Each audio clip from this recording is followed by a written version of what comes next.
What is up, lit people? I'm Armenti and welcome back to another Doodle World video. Okay, that intro sounds very weird because I usually say Lumion Legacy, but anyways guys, welcome back to another video, and in today's video I want to respond to the question, is it worth playing Doodle World? Okay, for those who don't know, Doodle World is a new creature capture game that just came to Roblox. This comes from the creators of Project Pokemon. Project Pokemon used to be like a Pokemon game that existed before all the Pokemon games got deleted in Roblox, and the creators said, you know what, let's make our own creature capture game, sort of what the Lumion Legacy creators did, and now this game was actually released on April 2nd, so basically 2 days ago. A lot of people have been asking, is it worth playing Doodle World? What are some of the reasons as to why I should go and try this game out? Well, first of all, it's a creature capture game, and who doesn't like creature capture games? Something I really like about this game is there are a lot of doodles, which is the term for the Pokemon in this game, out in the game upon release. I asked around and there's a total of 116 doodles released upon release. So basically there's 116 doodles that you can literally obtain today while playing the game. Dude, that's a lot of grinding that you can do, and there's also a lot of different features that this game has that I really like. There's daily login rewards, you can customize your own profile, have your own little dance. For example, this is how my profile or passport looks, and here's where to customize it. Of course, I'm gonna go with the red color, and the current title. There's a bunch of titles that you can obtain by doing quests and stuff. Oh yeah, there's also quests in the game. When you get to Graphite City, there's a place where you can go in and do quests for rewards and stuff. Here is the place. You can just enter this place, and there's gonna be like a board full of quests and stuff that you can do to keep you entertained. Other than the quests, there are a lot of different doodles that you can hunt for. Let me just show you a couple of them in the roulette. There's this thing called a roulette. Basically, to get there, you just have to go to the special shop, and then there's a roulette here, and basically you have to pay gems. And to obtain gems, you can just do quests or find chests or buy them.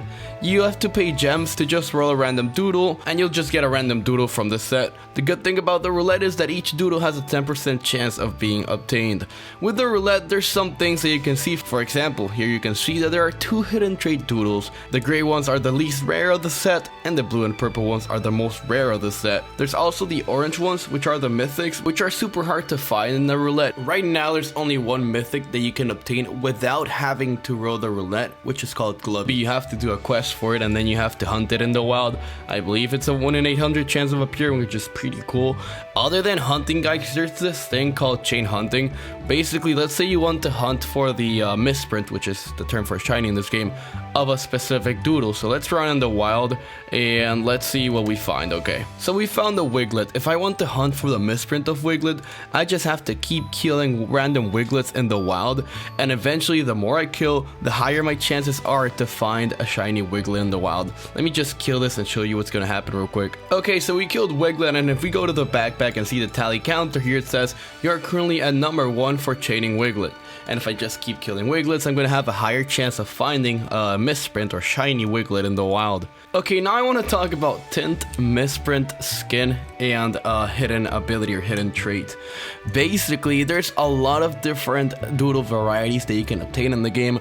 One of them being tint. You can find a doodle with different tints. For example, this Rosebug has a cyan tint, and in order to find the tint, you just have to hunt the doodle in the wild, and eventually you will find a doodle with a different tint. Now let's talk about the misprint or the shinies. In order to get the shinies, of course, you have to hunt them in the wild, and you can hunt them, like I said, by chaining. Other than hunting, you can also use the roulette to find the shinies. Like I said, the roulette is over here. Just go to the tabs, go to the special shop, and then the roulette. Sometimes the set will have a shiny, other times the set will not have a shiny.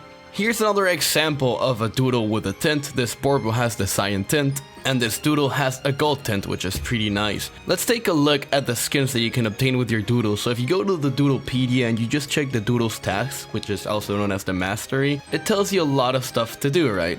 And after you finish the stuff, look what you can get. You can get the prestige one, the scribbled one, or the sticker one, and all of this you can obtain it by doing the tasks. Other than the quest and Lumion tasks or mastery that you can do and just explore and play a lot with the game. You can trade, of course, you can battle with other people, And overall, I do feel that this game has a lot of potential. It really will depend on how often it updates, but honestly, it's a game that you at least must try to play. At the start of the game, of course, it's gonna be hard to understand. I literally have, let's see, passport. I have 5 hours playing this game so far, and honestly, I'd say I understand like 60 to 70% of the game. Also, I forgot to mention there are 20 different typings for doodles that you can battle with. If you run in a wild battle, which I'm about to do right now, look what's going to appear at the top left part of the screen. So this thing over here appears, and when you click it, it shows you the doodles typings and stuff. There's 20 different, and they all look really well made. So honestly guys, if you have the time and you're willing to grind for a new game, I would definitely check Doodle World out. The game was recently released 2 days ago, so it's a must-try game. I do feel that the game is headed in the really right direction, and I hope that this game will do very well in the future, because I'd love to make more Doodle World videos for you guys in the future. But yeah guys, that is all for today's video. Thank you so much for watching. I'm Armenti, and we lit.